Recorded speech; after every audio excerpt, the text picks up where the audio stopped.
YouTube के सभी दर्शकों को मेरा नमस्कार। डॉक्टर राजेश वर्मा के YouTube चैनल पर आप सबका स्वागत।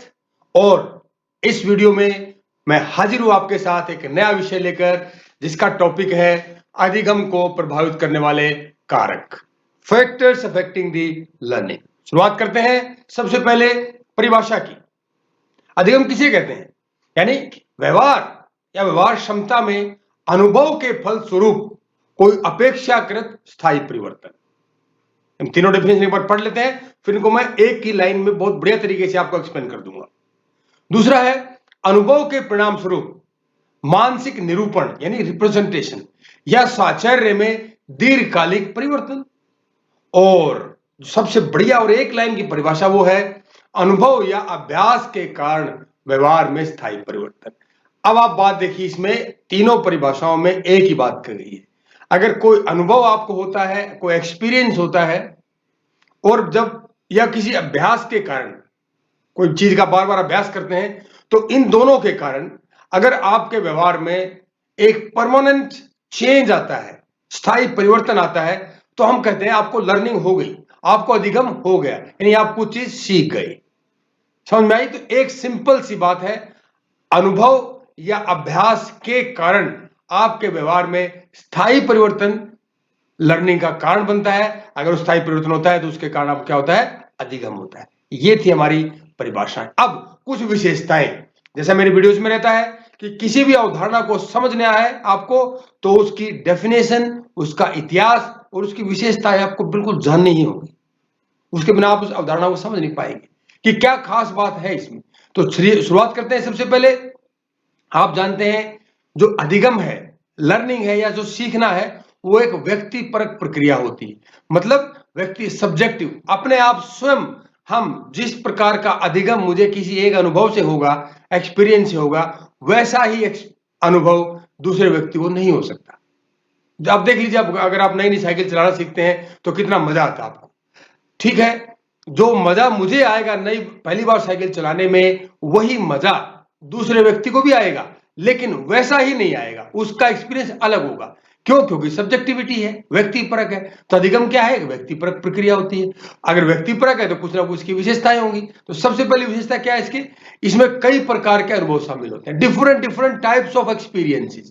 आप हर कदम पर जिंदगी आपको अलग से अलग एक नया अनुभव देती है, और जब आपको एक्सपीरियंस होता है, क्या होता है? लर्निंग होती है, अधिगम होता है। फिर अधिगम क्या है? दीर्घकालिक स्मृति का प्रकार्य होता है। क्यों? क्योंकि अगर आपको एक्सपीरियंस होगा तो जो अनुभव आपको हुआ है, तो उससे संबंधित एक आपके मस्तिष्क में एक स्मृति का निर्माण होगा। और अगर स्मृति का निर्माण होता है अभ्यास से या अनुभव से, तो वो क्या होगा? लॉन्ग टर्म मेमोरी में जाएगा। लेकिन जब अगली बार आपको उसी प्रकार का कोई अनुभव होता है, एक्सपीरियंस होता है, तो आप उस लॉन्ग टर्म मेमोरी से सूचना को रिट्रीव कर सकते हैं। अगर आप व्यवहार करेंगे तो क्यों व्यवहार, जो जिस प्रकार का व्यवहार होगा, वो व्यवहार भी आपका उस लॉन्ग टर्म मेमोरी का फंक्शन होगा, क्योंकि आपके मस्तिष्क में वो बात, स्मृति में वो बात बैठ गई है।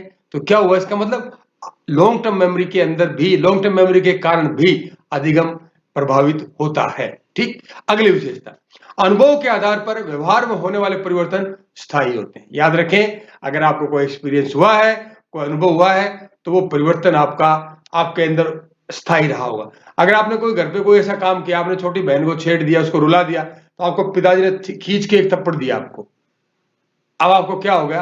एक्सपीरियंस हो गया, अनुभव हो गया ना आपको, बहुत बढ़िया सा अनुभव हो गया। तो हमेशा याद रहेगा कि इसको बहन को नहीं छेड़ना है, इसको रुलाना नहीं है, कोई छोटी चीज मांगे तो उसको दे देनी, चाहे वो आपकी खुद की क्यों ना हो। ठीक हो गया ना? यानी वो परिवर्तन आपका क्या हुआ? हमेशा स्थायी रहा। और खास करके जब पिताजी आसपास हो। तो इसी प्रकार से हमारे जीवन में होने वाले जितने भी हमें अनुभव होते हैं, उनके कारण जो हमारे व्यवहार में परिवर्तन आता है, वो अगर स्थायी हो तो हम कहते हैं कि हमें लर्निंग होती है, अधिगम हो गया है। ठीक हो गया? तो ये भी एक विशेषता है, यानी अनुभव के आधार पर व्यवहार में होने वाला परिवर्तन स्थायी होते हैं। ठीक, अगली विशेषता, अधिगम पर परस्पर संबंधित घटनाओं के अनुक्रम का परिणाम होता है। यानी अधिगम क्या है? परस्पर संबंधित घटनाओं के अनुक्रम।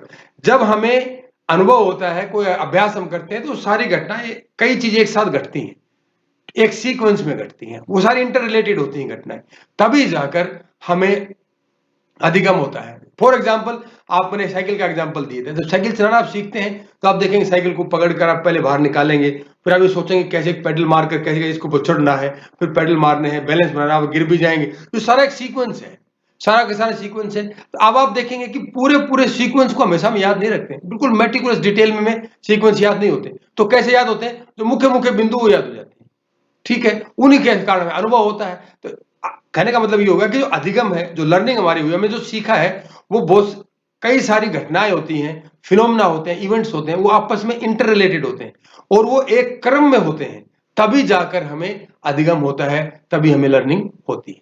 अगली, अधिगम एक अनुमानित प्रक्रिया होती है, इन्फर्ड प्रोसेस होता है। इन्फर का मतलब होता है बहुत सारी चीजों से, बहुत सारा आपके पास फैक्ट्स हैं, घटनाएं हैं, उनसे एक परिणाम निकालना, अनुमान लगाना।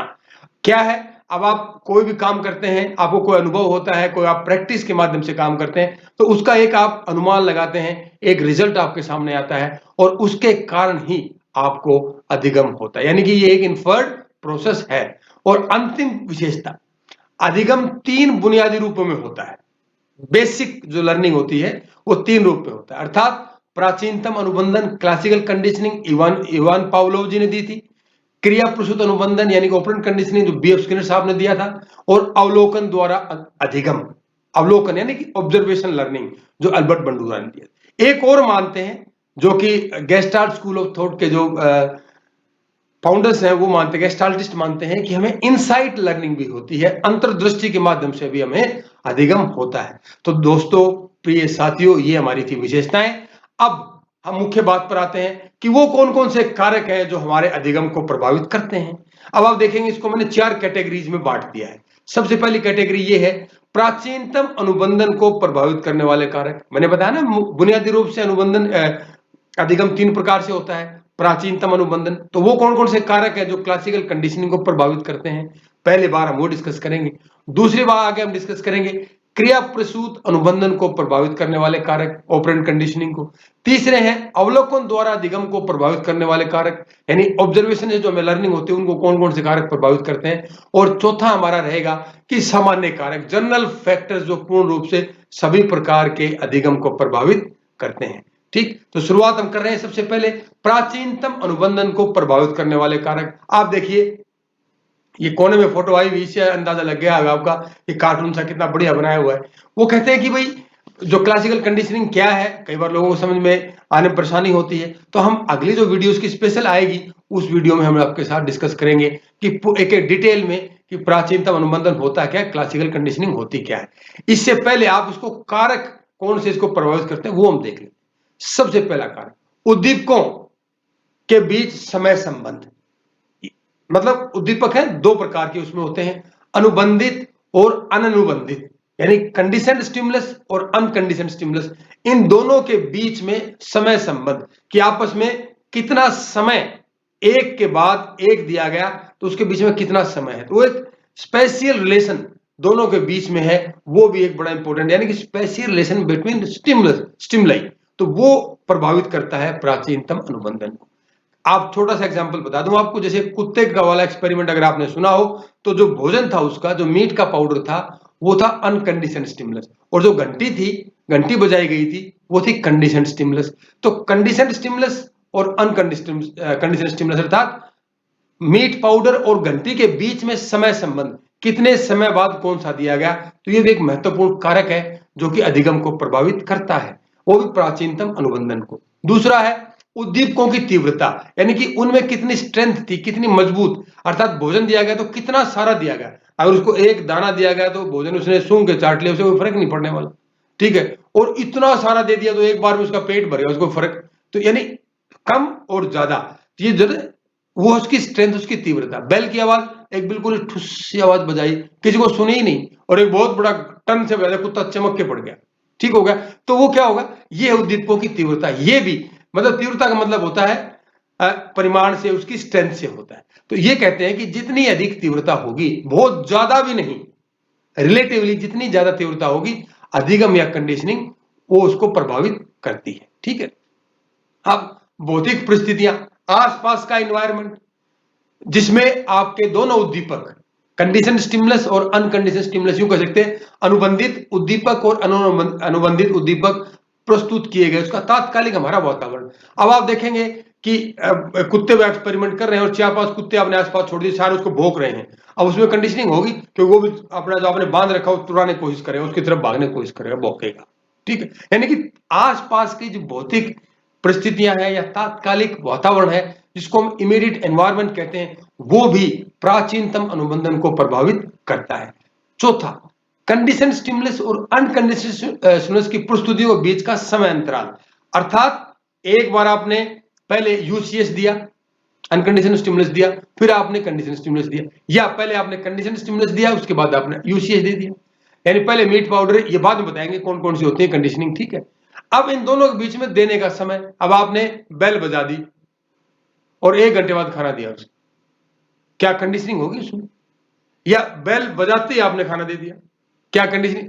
इस प्रकार से उन दोनों के बीच को प्रस्तुत करने का समय, तो जो जीवों पर, जो जानवरों पर जो रिसर्च की गई है उसमें यह पाया गया है -0.02 से 2 सेकंड तक का जो समय का जो होता है वो कंडीशनिंग के लिए सबसे उपयुक्त होता है। ठीक हो गया, सबसे ज्यादा बेस्ट होता है 0.2 से 2 सेकंड के बीच में, अगर आपने समय रखा है कंडीशन स्टिमुलस और अनकंडीशनल स्टिमुलस के बीच में, तो वो सबसे ज्यादा उपयुक्त समय माना जाता है। फिर अगला देखते हैं उद्दीपकों के बारे में पहले से जानकारी। अगर जिस उद्दीपक के माध्यम से आप अनुबंधन करना चाहते हैं, अधिगम आपको होना है, सीखना चाहते हैं, अगर उसकी पहले से आपको जानकारी है तो आपको अनुबंधन या अधिगम पहले से जल्दी होगा, रैपिड होगा। अब आप इसमें देखिए कि ये बहुत इंपॉर्टेंट है। ठीक है, और ये भी आपको पहले से जानकारी भी आपके लर्निंग को, अधिगम को प्रभावित करता है। और इसमें अंतिम इसका फैक्टर है अनुबंधित उद्दीपकों के प्रकार एवं यानी कि जो अनकंडीशनड स्टिमुलस है उनके प्रकार, वो कौन कौन से होते हैं? एपेटेटिव और अवर्सिव, यानी कि प्रवृत्त्यात्मक और विमुखी।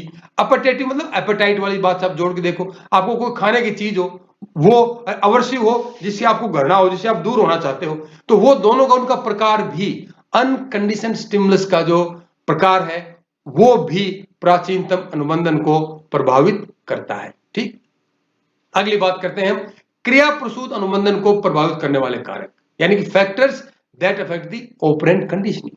पहली बात, प्रबलन के प्रकार, यानी प्राथमिक और अनुबंधित। जो पाउलो स्किनर साहब ने बात बताई थी, उन्होंने बताया था कि एक प्रबलन होते हैं, रिइंफोर्सर्स होते हैं, उसके प्रकार।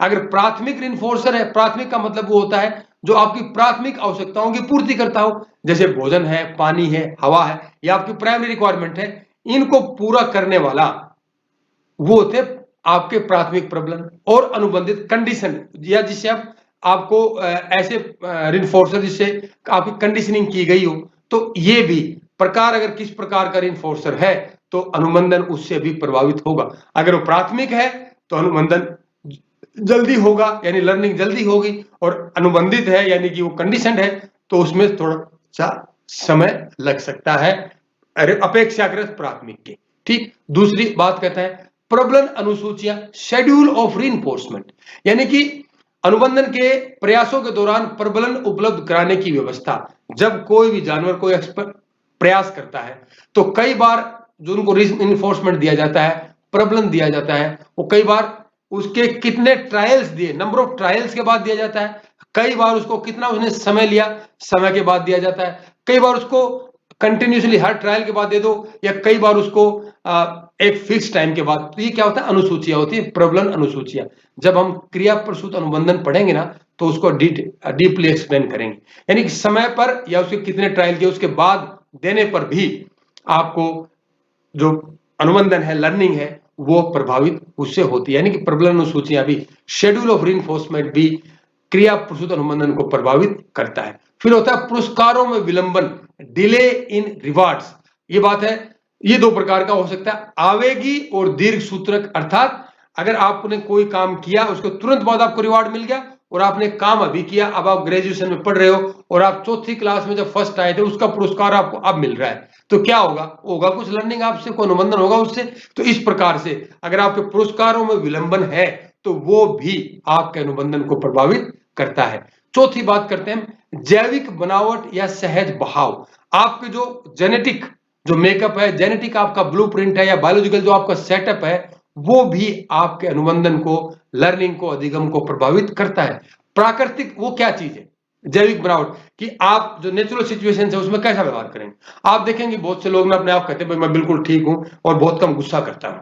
ठीक, अब आपको नेचुरल सिचुएशन में आ जाए, प्राकृतिक सिचुएशन में आ गए, आप देखिए उस समय उस व्यक्ति का व्यवहार कैसा है। उस समय व्यक्ति क्या करेगा, आपका प्राकृतिक व्यवहार करेगा। और प्राकृतिक व्यवहार करेगा किस कारण से, क्योंकि उसकी जेनेटिक बनावट ही ऐसी है और बायोलॉजिकल मेकअप उसका ऐसा है। ठीक, तो उस ऐसी स्थिति में व्यवहार की तरफ लौटने की प्रवृत्ति, ये भी अनुबंधन को प्रभावित करती। फॉर एग्जाम्पल जो एक्सपेरिमेंट है, आपने ऑपरेंट कंडीशनिंग के लिए आप प्रयोग कर रहे हैं, एक बार आपने वही प्रयोग चूहे पे किया, वही प्रयोग कबूतर पे किया, वही प्रयोग आपने मछली पे किया, वही प्रयोग आपने बिल्ली पर किया। तो चारों जो स्पीसीज हैं, जो जीव हो, अलग अलग प्रकार के हैं, तो उनकी जो जैविक बनावट है अलग अलग प्रकार की है, अलग अलग व्यवहार करने की उनकी प्रवृत्ति है। तो वो क्या करेंगे, उनका जो परिणाम आएंगे, जो उनको बिहेवियर करेंगे, हो सकता है कोई जीव इनमें से पहले सीख ले, कम ट्रायल में सीख ले, किसी को ज्यादा समय लगे, क्योंकि उनकी जैविक बनावट भी आपके अनुबंधन को, अधिगम को प्रभावित करती है। ठीक, अब बात करते हैं पांचवा पॉइंट इसका, संज्ञानात्मक कारक, जैसे संज्ञानात्मक नक्शा या मानसिक प्रतिरूप। ये जो था बहुत इंपॉर्टेंट पॉइंट है कि आपका जो कोग्निटिव मैप है, कोग्निटिव आपका रिप्रेजेंटेशन है, वो भी मेंटल रिप्रेजेंटेशन है, वो भी आपकी लर्निंग को प्रभावित करते हैं।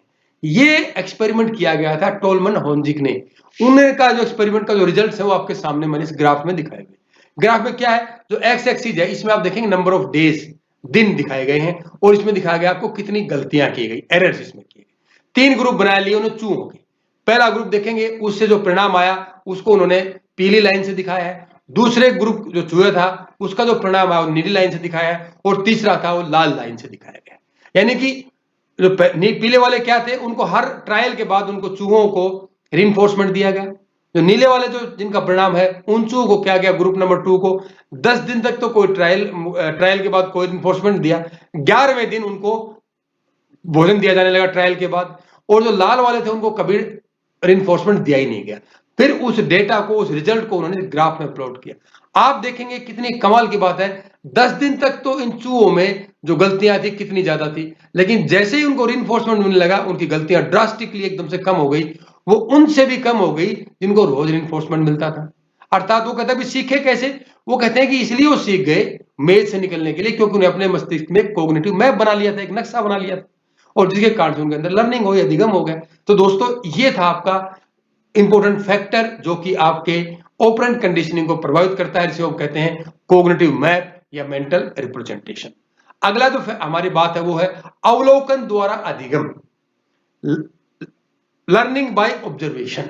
ठीक है, सबसे पहला पॉइंट इसमें तो अवधान। अवधान क्या है, दूसरों के व्यवहार पर ध्यान केंद्रित करने की क्षमता। अब आपको दूसरा कोई व्यवहार कर आप ध्यान लगाए बैठे, ठीक, तो बड़ा ध्यान से आप देख रहे हैं, जैसे कि कोई गाना, फिल्मी गाना आप बॉलीवुड का देखते हैं ना आप, जैसे या मुंह फाड़े देखे रहते हैं, कितना ध्यान आप तो उसके व्यवहार पर आप केंद्रित करते हैं अपना ध्यान। तो वो भी एक फैक्टर है, क्योंकि आप जितना अवधान लगाएंगे, ध्यान लगाएंगे, तो उतना ही ज्यादा आप सीख पाएंगे। जैसा आप यहां देख रहे हैं कि एक जो ये गुड़िया है, ये अपने पापा को योग करते हुए बिल्कुल उससे ऑब्जर्वेशन से सीख रही है। यहां पर आप देखेंगे ये बच्चे हैं, ये इनके जो बड़ों को जो डांस कर रहे हैं, उसे डांस करना इनसे सीख रहे हैं। ठीक हो गया ना, तो ये होता है अवधान। क्यों, तभी सीख पाओगे जब देखो ये बढ़िया गुड़िया से कितना ध्यान से इसको देख रही है। ठीक, तो यानी कि ये एक बड़ा फैक्टर है, कारक है, जो आपके अधिगम को प्रभावित करता है। फिर अब प्रतिधारण, रिटेंशन, अन्य व्यक्ति के व्यवहार, दूसरे व्यक्ति के व्यवहार का आपने अवलोकन किया, उसके फलस्वरूप जो सूचना आपको प्राप्त हुई, जो जानकारी आपको प्राप्त हुई, उसको धारण, रिटेन करने की क्षमता, याद रखना, मेमोराइज करना। अब आप इस गुड़िया ने सीख लिया, इस बिटिया ने, कि भाई किस तरह से वृक्षासन करना है, तो वृक्षासन कर रहे हैं। अब जब एक बार उसने सीख लिया तो क्या किया, उसने उस इंफॉर्मेशन को अपने मस्तिष्क में रिटेन किया। तो क्या हुआ, अभ्यास से, बार बार से उसे क्या हो गया, लर्निंग हो गई अनुभव से। तो ये भी एक इंपॉर्टेंट फैक्टर है। फिर है प्रस्तुतिकरण, उस सूचना को आप किस प्रकार से प्रस्तुत करते हो, यानी कि प्रस्तुतिकरण प्रक्रिया। जो सूचना आपने ऑब्जर्वेशन से, ध्यान से आपने देखी ऐसे, उसके बाद उसको आपने रिटेन किया, फिर उसको आप प्रस्तुत कैसे करते हो, करके कैसे दिखाते हो। जैसे ये बच्चा, इसने पहले इसको देखा डांस करते हुए और उसके बाद खुद कर रहा है। ठीक है, यानी अवलोकन के फलस्वरूप स्मृति में उपलब्ध जानकारी के अनुसार व्यवहार करने की आपकी क्षमता को हम बोलते हैं प्रस्तुतिकरण प्रक्रिया। अगली बात, अभिप्रेरणा, मोटिवेशन, यानी कि सूचना का उद्देश्य और उपयोगिता। अब आप ये देखें, अगर आपके अंदर मोटिवेशन नहीं है तो लर्निंग होगी ही नहीं, इंटरेस्ट आपके अंदर जागेगा ही नहीं, आपके अंदर कुछ काम करने की एक एनर्जी होगी नहीं। तो मनोवैज्ञानिक एनर्जी होती है अभिप्रेरणा, यानी कि जो इंफॉर्मेशन आप ले रहे हैं उसका उद्देश्य क्या है। अब आप देखेंगे कि आपके आसपास बहुत सारी घटनाएं घटती रहती हैं, क्या सभी को आप ध्यान से ऑब्जर्व करते हो? तभी तो आप ऐसे लगे रहते हो कि नहीं। वहीं पर आप उन्हीं को ऑब्जर्व करोगे जब आपका कोई उद्देश्य हो और वो उद्देश्य उस सूचना से फुलफिल हो रहा हो और वो उद्देश्य सूचना आपके लिए उपयोगी हो, तभी आप करोगे ना। यानी कि अभिप्रेरणा भी एक बड़ा महत्वपूर्ण कारक है सॉरी, जो आपकी ऑब्जर्वेशनल लर्निंग को प्रभावित करता है। फिर है रोल मॉडल, प्रेरणा स्रोत। रोल मॉडल होते ही नहीं, किसी के माता पिता रोल मॉडल्स होते हैं, कोई अपने टीचर्स को रोल मॉडल मानता है, कोई अपने पड़ोस में या आपके गांव में मोहल्ले में किसी व्यक्ति ने बहुत अच्छा काम किया है उसको रोल मॉडल मानते हैं। कई बार हमारे राजनेताओं को, फिल्मी स्टार्स को रोल मॉडल मानते हैं। रोल मॉडल का मतलब क्या होता है? वह व्यक्ति, अब कोई व्यक्ति है जिसको देख कर आप वैसा ही व्यवहार करना शुरू कर दो जो वैसा कर रहा है। आप देखोगे ना बहुत सारे एडवर्टीजमेंट्स आती हैं, सचिन आता है, विराट कोहली आता है, अनुष्का शर्मा आती है, उसके बाद आप देखें पुलेला गोपीचंद है, आपकी साइना नेहवाल है, और ये बहुत सारे लोग आते हैं एडवर्टीजमेंट के लिए। तो वो किस लिए आते हैं? क्योंकि वो एडवर्टीजमेंट वाले ये जानते हैं कि आप उसको देखोगे, ऐसे टीवी देखोगे ना, कि मान लिया जाए पुलेला गोपीचंद जी कह रहे हैं कि आपको स्वदेशी ही खरीदना चाहिए, भाई रतन टाटा द्वारा महिंद्रा की कार आपको खरीदनी चाहिए। तो क्या होगा, अगर आप पुलेला गोपीचंद जी को रोल मॉडल मानते हो तो क्या होगा, आप स्वदेशी कार ही खरीदोगे। क्यों? आपने उनके व्यवहार को अपने अंदर पहले आपने ऑब्जर्व किया, उसको ध्यान लगाया, रिटेन किया, फिर उसका प्रोडक्शन कर दिया। ठीक है, तो यानी कि रोल मॉडल भी आपके लिए बहुत इंपॉर्टेंट है, और रोल मॉडल आपकी लर्निंग के लिए एक बहुत बड़ा महत्वपूर्ण फैक्टर होता है, कारक होता है। क्योंकि जैसे रोल मॉडल होंगे, जैसे जिन लोगों को आप ऑब्जर्व करोगे वैसे ही आप बन पाओगे। ठीक, तो ये थे हमारे वो कारक जो प्रभावित करते हैं लर्निंग बाय ऑब्जर्वेशन को। और अंतिम बात हम करते हैं, सामान्य कारक कौन कौन से हैं जो जनरल फैक्टर्स। अभिप्रेरणा मैंने आपको बता दिया, मनोवैज्ञानिक बल है जो व्यक्ति को लक्ष्य की ओर ले जाता है। भूख आपको लगी हुई है तो आप कहां जाएंगे? पानी पीने के लिए नहीं, आप किचन की तरफ दौड़ेंगे, क्योंकि आपके अंदर अभिप्रेरणा है, मोटिवेशन है अपनी भूख को शांत करने का। ठीक, तो ये भी एक इंपॉर्टेंट कारक है। अवधान मैं आपको बता चुका हूं, ध्यान केंद्रित करने की क्षमता, क्योंकि ये ऑब्जर्वेशन लर्निंग में भी आता है और जनरल फैक्टर्स में भी आता है, इसलिए मैंने इसको रिपीट किया है। तीसरी बात है तत्परता, प्रिपेयर्डनेस, स्थितियों और उद्दीपकों से निपटने की तैयारी। जिंदगी हर कदम पर आपको चैलेंजिंग चुनौतियां और समस्याएं प्रदान करती है, देती रहती है। उन सब से अगर आपको निपटना होगा तो आपको हमेशा प्रिपेयर रहना होगा, तत्पर रहना होगा। अगर आप तत्पर नहीं है, प्रिपेयर्ड नहीं है, तो क्या होगा, आप जिंदगी में चुनौतियों से हार जाएंगे, और आपको कोई अनुभव तो आपको होगा, नेगेटिव अनुभव होगा, तो फिर भी कुछ ना कुछ लर्निंग आपको होगी। लेकिन आप जितना प्रिपेयर्ड रहते हैं, प्रिपेयर्ड, तो वो भी आपकी लर्निंग को प्रभावित करते हैं। ठीक, चौथी बात है मनोवैज्ञानिक स्वास्थ्य। अगर आप मानसिक रूप से फिट नहीं है, वेल बीइंग आपकी सही नहीं है मानसिक, तो आपको क्या लर्निंग होगी, अधिगम होगा। कैसे? मान ली मानसिक रूप से आपको परेशानी है, आज घर में आप पिट के आए पापा से, ठीक है, कोई गलती कर दी होगी आपने, जब क्लासरूम में आप बैठे तो उस क्लासरूम में क्या आपको अधिगम होगा? जो टीचर आपको पढ़ा रहा है ध्यान लगेगा आपको? बिल्कुल नहीं, क्योंकि मानसिक रूप से आप आज सही नहीं है, स्थिति आपकी सही नहीं। या जो मानसिक रूप से जो लोग बीमार होते हैं, फीबल माइंडेड लोग होते हैं, उनको लर्निंग में परेशानी आती है। ठीक है, तो ये भी एक इंपॉर्टेंट कारक है।